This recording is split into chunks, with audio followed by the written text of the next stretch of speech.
कि भगवान के बचपन के परम सखा हुए हैं सुदामा। भगवान से मिलने के लिए सुदामा जी द्वारिका आए। क्या भगवान से उनकी भेंट हुई? अगर हुई तो गुरुदेव ये मिलन कैसा था, ये मिलन कितना प्रेम भरा था, इस विषय में आप मुझे बताइए। ये कथा मैं सुनना चाहता हूँ। प्रेम से कहिए श्री राम। बड़े भाव से सुनना। ये वो कथा है जो इस भागवत का प्राण है, भगवान ठाकुर जी का प्राण है। राजा परीक्षित भगवान के परम मित्र हुए हैं जिनका नाम है सुदामा। सु का अर्थ सुंदर, सु का अर्थ सुंदर और दामा का अर्थ मूल्य। जिनकी सहनशीलता ही उनका जीवन का मूल्य है और उनके पास कोई संपत्ति नहीं है।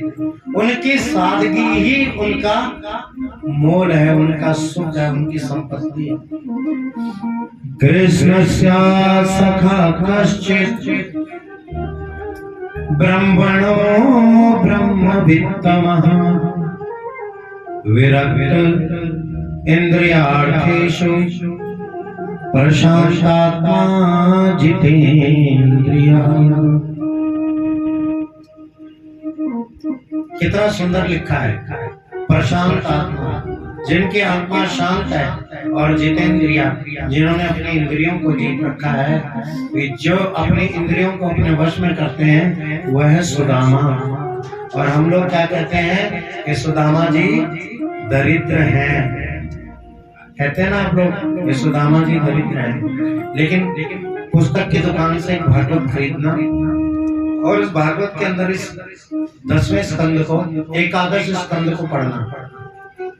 भागवत में कहीं नहीं लिखा कि सुदामा जी दरिद्र हैं। हाँ, सुदामा जी के वस्त्र फटे हुए थे, ये सत्य है। सुदामा जी जिस समय भोजन करते थे अगले कितने दिनों तक भोजन ना मिले, यह भी सच है। कोई भी बर्तन घर में साबुत नहीं है, यह भी सत्य है। घर की छत टूटी हुई है, यह भी सच है। लेकिन सुदामा जी दरिद्र हैं, यह सच नहीं है। दरिद्र किसे कहते हैं?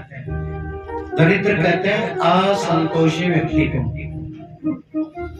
जिसके पास संतोष नहीं है। और संतोषी व्यक्ति कौन है? कलयुग में तो मनुष्य ही है जो संतोषी नहीं है। एक सेठ जी को किसी ने बता दिया कि भगवान की पूजा करो, भगवान जो आपको चाहिए वो भगवान देंगे।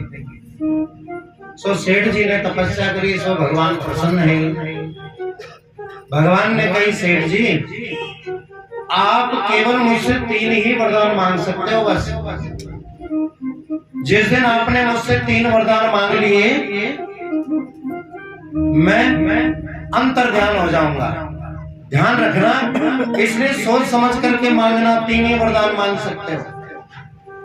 सेठ जी ने कहा, प्रभु पहला वरदान अभी मांग लूं? भगवान बोले, बोल। बोला, महाराज एक चकाचक मकान है जाए। भगवान ने कहा, तथास्तु। बोला, दूसरा वरदान मांग लो?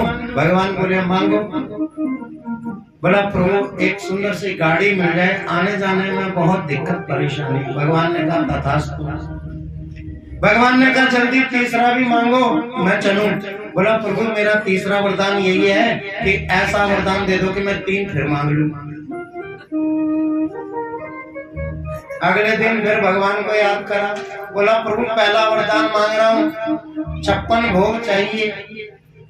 दूसरा वरदान अच्छे वस्त्र चाहिए। और तीसरा वरदान ये दे दो कि 3 फिर मांग लूं। ऐसे होते होते महीना भर तो भगवान चक्कर ही काटते रहे। बोला, प्रभु पहला वरदान मांग रहा हूँ, बच्चों की फीस भर दो। दूसरा वरदान मांग रहा हूँ, डॉक्टर से जाकर के पर्ची या दवाई ले आओ। और तीसरा वरदान भगवान ने कहा बस कर, मैं अच्छा वाला भगवान का तूने अपने घर का नौकर बना करके रख दिया। एक कलयुगी जीव, तेरे को तो मैं वरदान देकर के ही पछता गया। ये हंसने का विषय नहीं है, ये स्थिति हमारी है।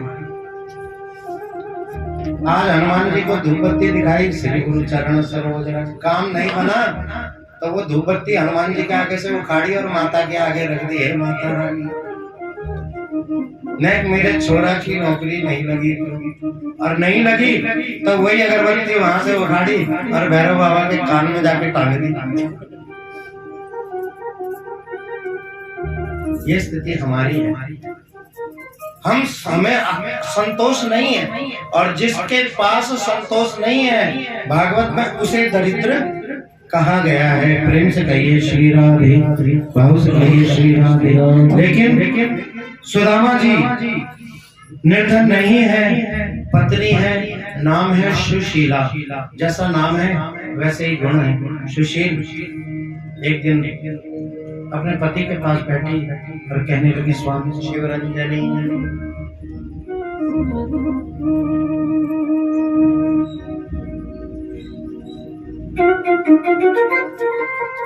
स्वामी, हमने सुना है कि द्वारिका भी शाम के मित्र हैं।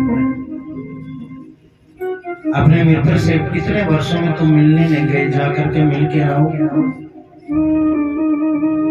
सुदामा जी कहने लगे, देख मिलने को तो मैं चला जाऊंगा, लेकिन अगर तू चाहती है कि मैं उनसे कुछ मांगू तो ये मुझसे नहीं होगा, क्योंकि मांगता वो है जिसके पास किसी चीज की कमी हो। सुदामा कहते हैं, हमारे घर में तो प्रभु की बड़ी कृपा है। सुशीला कहते हैं, तुम्हें तनिक पे भय नहीं लगता इन छोटे छोटे बच्चों को देखकर? भूख से तड़प रहे हैं, बिलख रहे हैं, मैं इनके पेट पर कब तक गीला कपड़ा बांध करके रखूं? तुम्हें बेशक दर्द ना होता हो, लेकिन मैं तो माँ हूँ, और माँ जब अपने बच्चों को भूख से बिलखते हुए देखती है तो माँ को सबसे ज्यादा कष्ट किसी को होता है तो माँ होती है।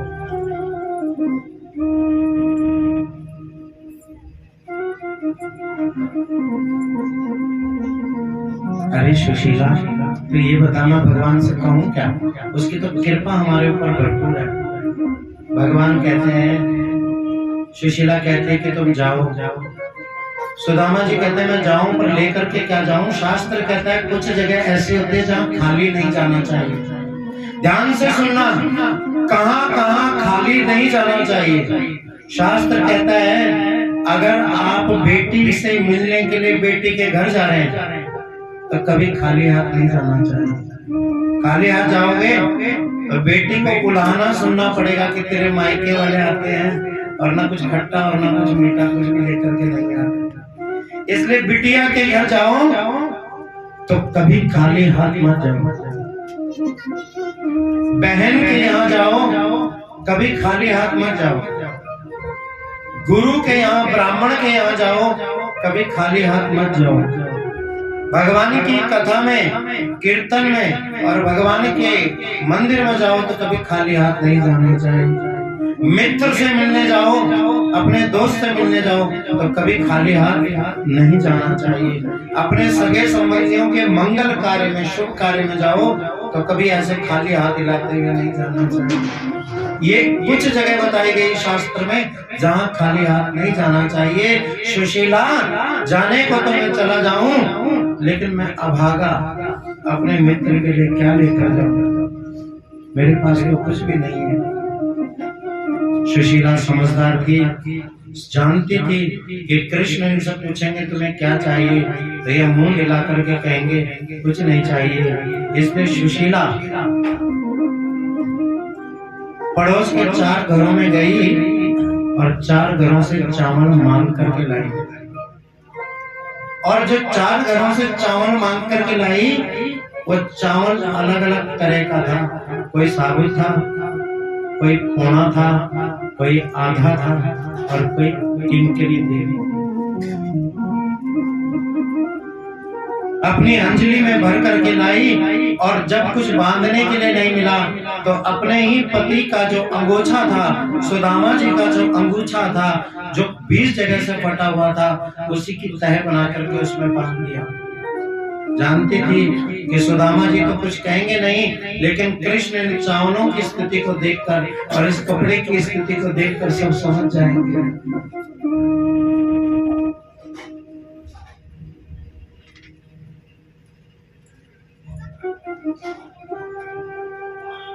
पोटली दी सुदामा जी के हाथ में और कहा कि कृष्ण मिलेंगे ना तो उनसे एक चीज कहना। सुदामा जी ने कहा क्या? तो सुशीला कहने लगी कि भगवान मिलेंगे तो भगवान से कहना, हे प्रभु, वो पूछेंगे भाभी कैसी है, तो उनसे कहना कि भाभी ने तुम्हें कहने के लिए कुछ संदेशा भेजा। कहना, एक माह दो पक्ष में, एक माह दो पक्ष में, दो ही एकादशी हुए। एक महीने में 2 पक्ष होते हैं और 2 पक्ष में 2 एकादशी होती है। तो भगवान से कहना, पर गोविंद तेरी कृपा से मेरे घर रोज एकादशी हुए।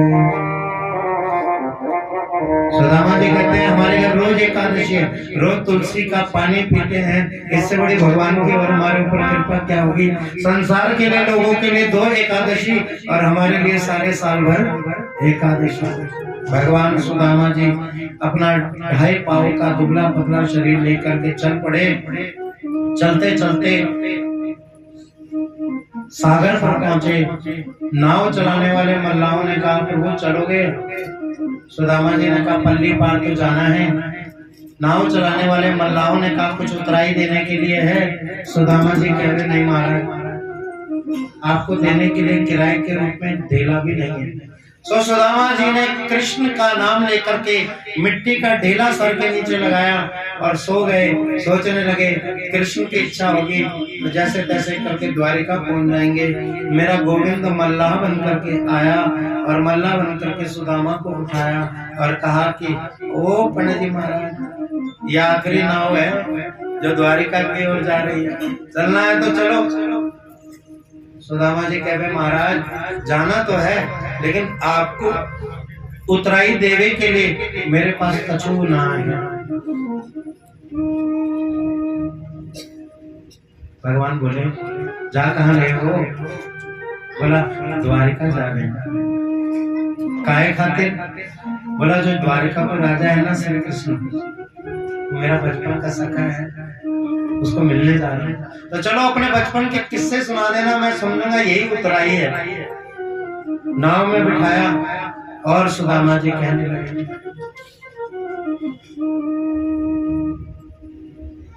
जहां ले चलोगे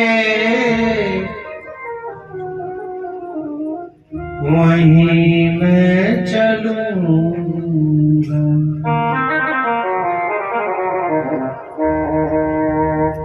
ये जीवन समर्पित चरण में तुम्हारे,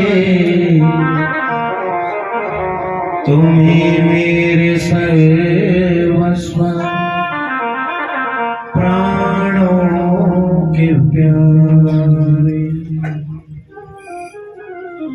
भगवान बोले, सुदामा जी, पंडित जी महाराज, एक बताओ अपने दोस्त के बारे में। अरे क्या बताऊं भैया, आज द्वारिका को राजा बन गया, बचपन में इतना शरारत करे, इतना शरारत करे। भगवान हल्का सा मुस्कुरा गए। सुदामा जी ने कहा, वो बचपन तो सब ठीक है, लेकिन ये मुस्कुराहट देख सी लग रही है। भगवान फिर मौन हो गए। फिर कही, हाँ आपका मित्र। और बोला, महाराज क्या करें, एक दिन वन में गए और चने थे, भीगते रहे और उसके बाकी हिस्से के चने भी हम खा गए। भगवान देख रहे हैं और मन ही मन करे, सुदामा तो बिल्कुल नहीं बदला रहे, जैसा बचपन में था ऐसा ही आज भी है। सब भगवान ने द्वारिका पार लगाया और कहा महाराज ये जो नगरी देख रहे हैं ये द्वारिका है। वहां से भगवान अंतर ध्यान हो गए। द्वारिका में पूछते पूछते कि मेरे कृष्ण मेरा कन्वा कहाँ रहता है। जो मिलता सुदामा जी उसी से पूछते, सुनो भैया राधे राधे राधे राधे पंडित जी ने बताओ मेरे कन्वा को मकान कहाँ पे है। लोग कहे महाराज सुबह से देख रहे हैं आप कन्वा कन्वा कन्वा ढूंढ रहे हो, कन्वा नाम का इस नगर में कोई नहीं है कौन? बोला वो द्वारिका को राजा महाराज है इस नगर के, और वो भी कन्वा वनवा नहीं, उनका नाम यहाँ बड़े आदर के साथ लिया जाता है। श्री श्री 1008 महाराजा धीराज वेद शून्य सच्चिदानंद परब्रह्म भूतावद कारणाय आत्माराम पूर्ण काम गोपी चित्त चोर यशोदानंद नंदन आनंद कन प्रभु चित्त घन आत्मस्वरूप सच्चिदानंद श्री कृष्ण चंद्र भगवान। हाय राम जाने पढ़ो नगर बसा लियो तो अपना नाम भी पढ़ो रख लियो।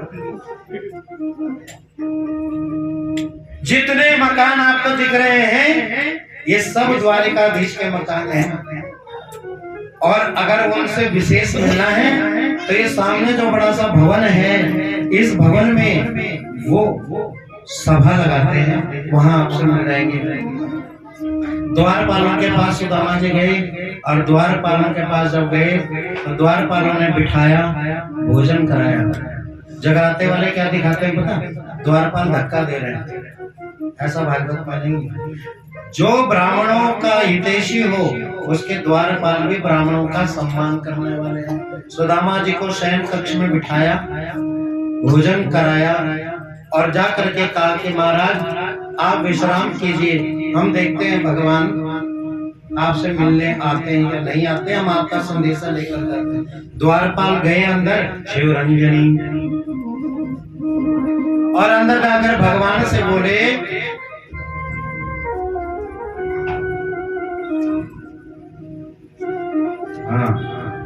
शीश पगान जगातन पे और उपाहन की नहीं सामा, धोती फटी सिलटी दुपटी प्रभु जाने को आई बसो यही धामा। द्वारे खड़ो द्विज दुर्बल एक देख रहो चक सो वसुधो अभिरामा, पूछत दीन दयाल को धाम, बतावत अपनो नाम सुदामा। जैसे ही भगवान ने सुदामा नाम सुना भगवान उठे, बिना चप्पलों के बिना पटके के भगवान दौड़ पड़े, और दौड़ते ही जाकर के सुदामा को भगवान ने अपने अंक में लगा लिया। आज सुदामा भगवान को चिपके हुए और भगवान सुदामा को कस के पकड़े हुए, दोनों मित्र आज रो रहे हैं।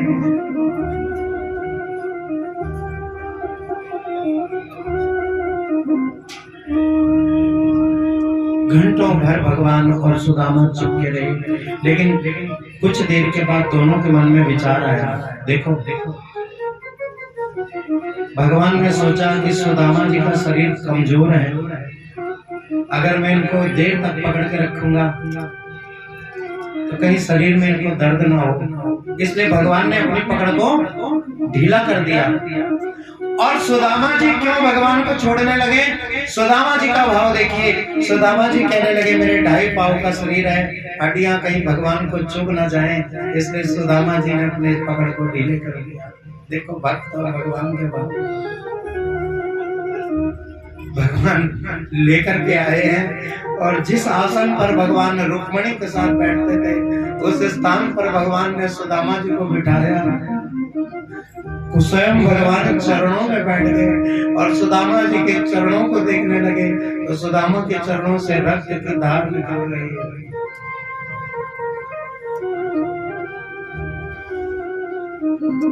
जब कांटे भगवान के पैरों में लगे हैं, सुदामा जी के पैरों में लगे हैं, भगवान अपने हाथों से निकाल रहे हैं।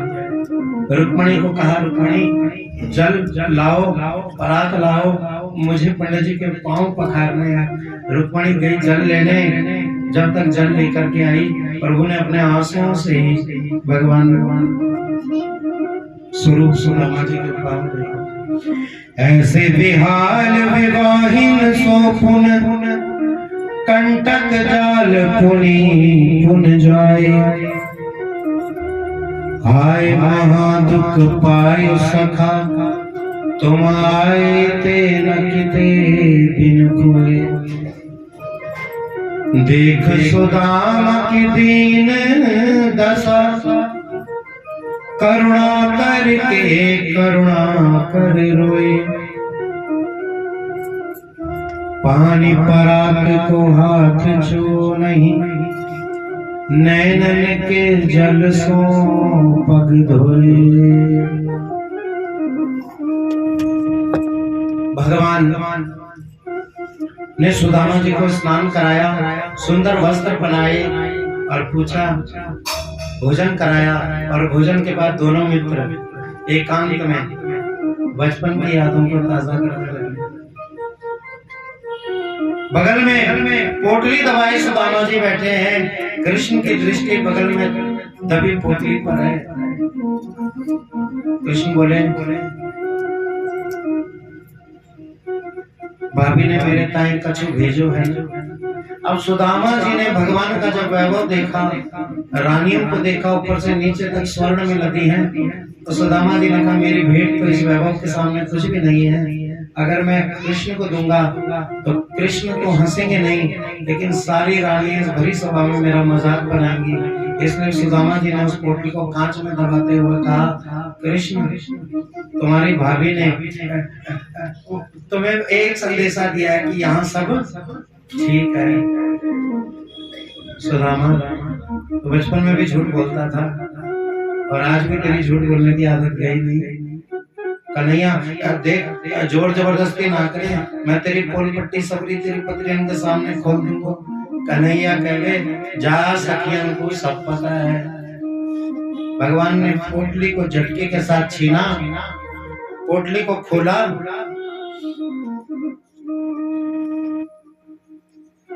सबसे पहले भगवान ने उस वस्त्र को देखा और उस वस्त्र की दशा देख करके भगवान ने उन चावलों को देखा और चावलों की दशा समझ गए भगवान की सुदामा की क्या स्थिति। तो सुदामा जी जो सुशीला ने भगवान को कहने के लिए कहा था, उसका उत्तर भगवान दे रहे हैं। क्या कि एक माह दो पक्ष में दो ही एकादशी हो, आज मेरी कृपा से सुशीला भाभी तेरे घर रोज द्वादशी हो। भगवान ने एक मुट्ठी चावल लिया और अपने मुंह में रख करके सारा वैभव सुदामा जी को प्रदान कर दिया। दूसरी मुट्ठी भगवान ने ली और जितनी धन संपत्ति का सुख होता है वो सारा भगवान ने सुदामा जी को दे दिया। तीसरी मुट्ठी में तीसरा लोक देने वाले हैं। आकर के रुक्मिणी ने भगवान का हाथ पकड़ लिया। लक्ष्मी और नारायण आपस में आंखों आंखों से बातें कर रहे हैं। रुक्मिणी भाई मैया भगवान से आंखों आंखों में इशारे करते हुए कहती है, स्वामी एक मुट्ठी में तुमने एक लोक सुदामा को दे दिया, दूसरी मुट्ठी में तुमने सुदामा को दूसरा लोक दे दिया। अगर तीसरी मुट्ठी में तुमने सुदामा को तीसरा लोक दे दिया तो मैं तुम्हारी अर्धांगिनी, मुझे तुम्हें छोड़ना पड़ सकता है और मैं ये बिल्कुल भी सहन नहीं कर सकती कि मैं नारायण से अलग रहूं। इसलिए स्वामी बस कीजिए, आप करुणा के सागर हैं, दया का सागर हैं।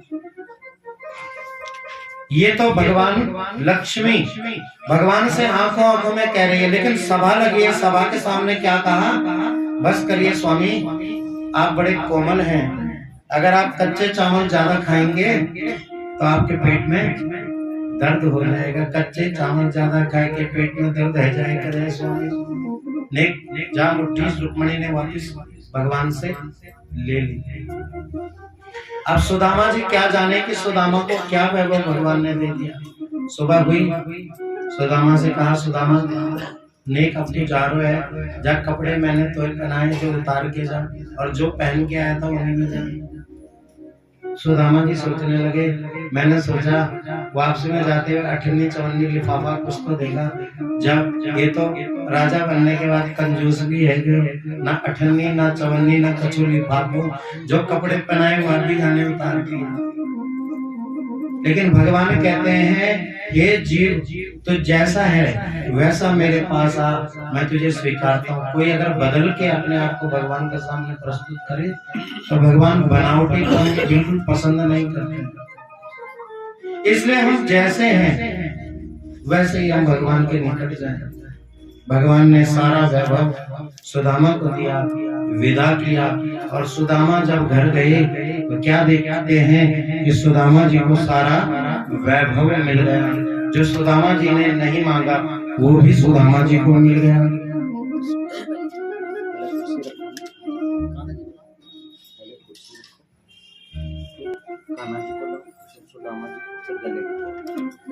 पानी परात वगैरह सब रखिए।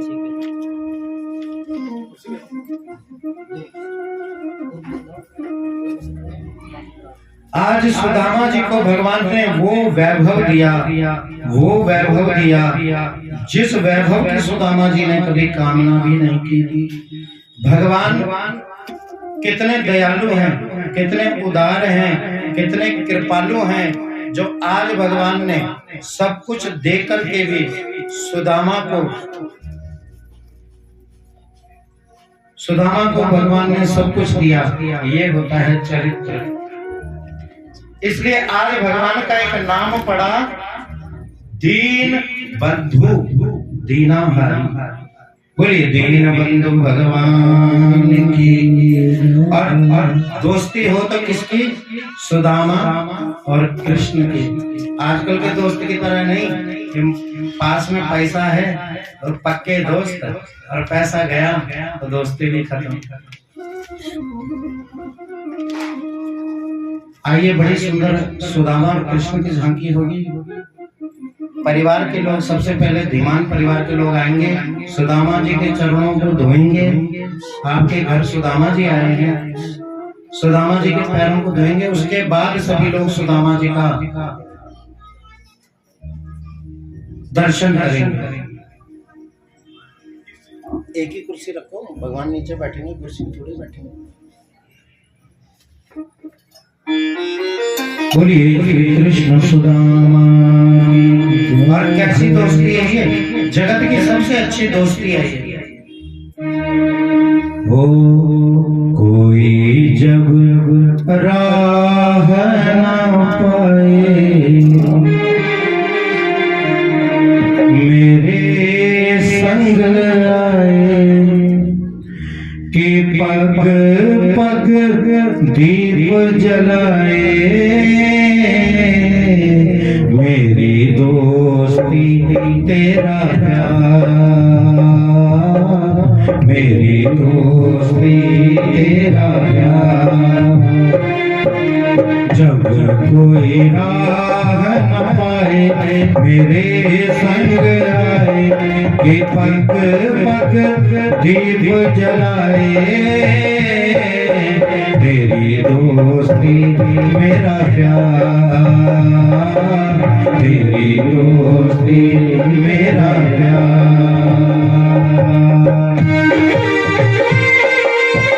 बड़े भाव के साथ भी पानी सेवा करते हैं।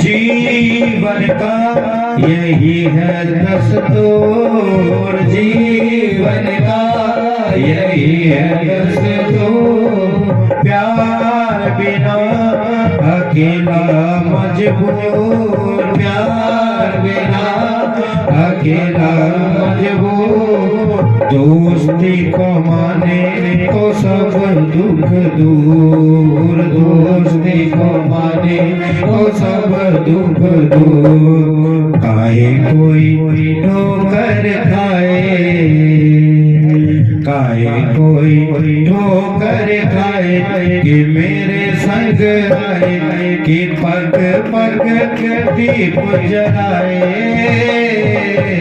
तेरी दोस्ती मेरा प्यार, तेरी दोस्ती मेरा प्यार।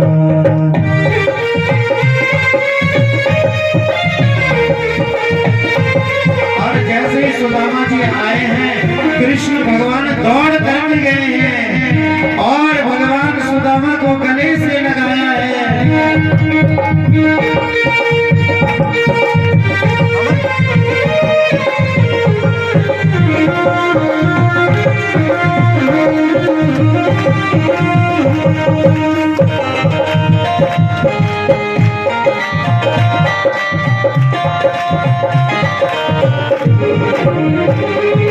दोनों के हैं रूप हजार, दोनों के हैं रूप हजार, पर मेरी सुने जो संसार, पर मेरी सुने जो संसार।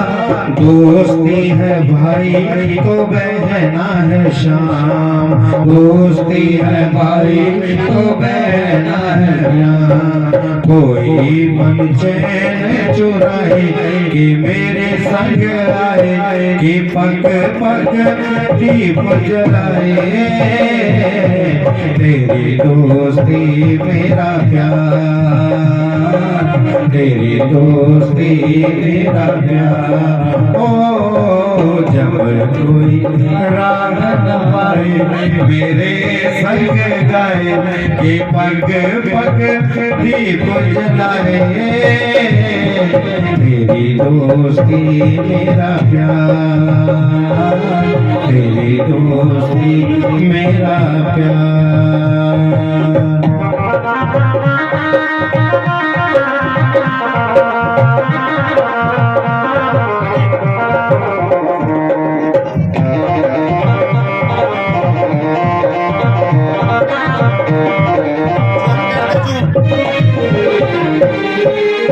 और कृष्ण भगवान ने सुदामा जी के चरणों को पखारा है, तिलक किया है, रक्षा विधान किया है। और कृष्ण भगवान ने सुदामा जी की जो पोटली थी उसमें से चावलों का भोग लगाया है।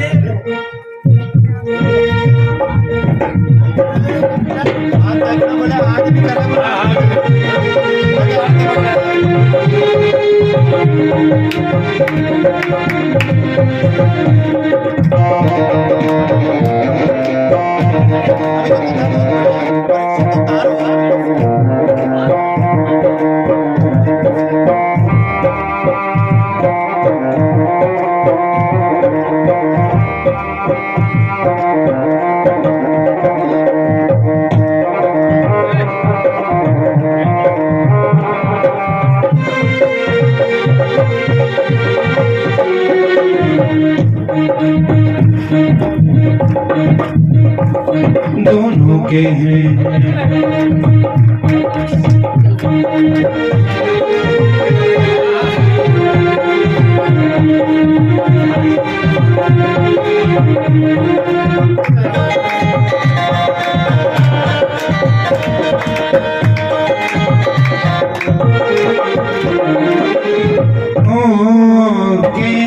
हैं रूप हजार, दोनों के रूप हजार, पर मेरी सुने संसार, पर मेरी सुने जो संसार। दोस्ती को माने माने तो सब दुख दूर, दोस्ती को माने तो सब दुख दूर। खाए कोई ठोकर खाए मेरे संग आए, पग पग दीप जलाए, तेरी दोस्ती मेरा प्यार, तेरी दोस्ती मेरा प्यार, तेरी दोस्ती मेरा प्यार, तेरी दोस्ती मेरा प्यार। सुदामा जी को वो वैभव मिला, वो वैभव मिला, और जिस वैभव के द्वारा सुदामा जी गा रहे हैं।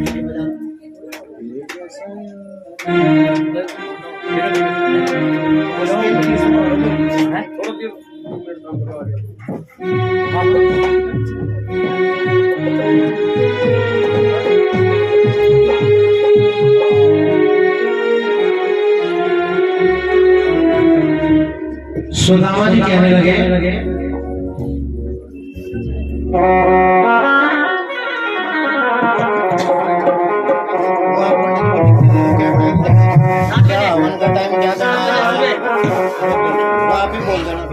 ये बोलिए बोल